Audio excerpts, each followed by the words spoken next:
محترم و مکرم سامعین و ناظرین، السلام علیکم ورحمۃ اللہ تعالی وبرکاتہ۔ نحمدہ و نصلی و نسلم علی رسولہ الکریم۔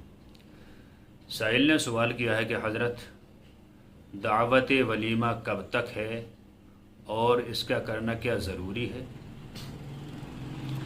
دیکھیے حضرات، دعوت ولیمہ یہ سنت ہے، واجب اور فرض نہیں، سنت ہے، اور یہ دعوت ولیمہ شادی کے بعد شب زفاف کے بعد ادا کی جائے، یعنی سہاگرات کے بعد یہ طعام اپنے دوستوں احباب کو، عزیز و اقارب کے رشتہ داروں کو، غریبوں کو کھلایا جائے تو یہ سنت کا ثواب ملے گا، اگر سنت کی نیت کی ہے تو۔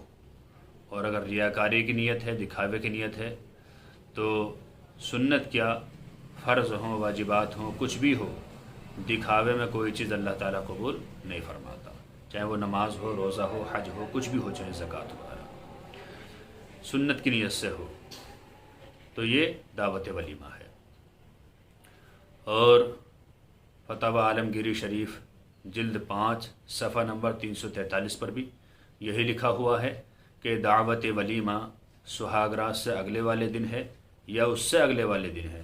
اس کے بعد اگر کسی نے دعوت کھلائی دوستوں کو، عزیز و اقارب کے رشتہ داروں کو، تو یہ صرف دعوت ہے، ولیمہ نہیں۔ اس کا مطلب یہ ہے کہ اب اس کے بعد 2 دن گزرنے کے بعد اگر کسی نے ولیمہ کیا تو جو ولیمہ سنت ہے، سنت کا ثواب نہیں ملے گا، صرف کھانا پینا ہو جائے گا، دعوت ہو جائے گی، لیکن سنت کا ثواب نہیں ملے گا۔ سنت کا ثواب اگلے دن ہے یا اس سے اگلے دن ہے، لہٰذا ہمیں چاہیے کہ ولیمہ کریں، سنت ادا کریں، اور زیادہ تر مالداروں کو دھیان نہ رکھیں، غریبوں کا، عزیز و اقارب کا، رشتہ داروں کا دھیان رکھیں، اور اگلے دن یا اس سے اگلے دن کریں۔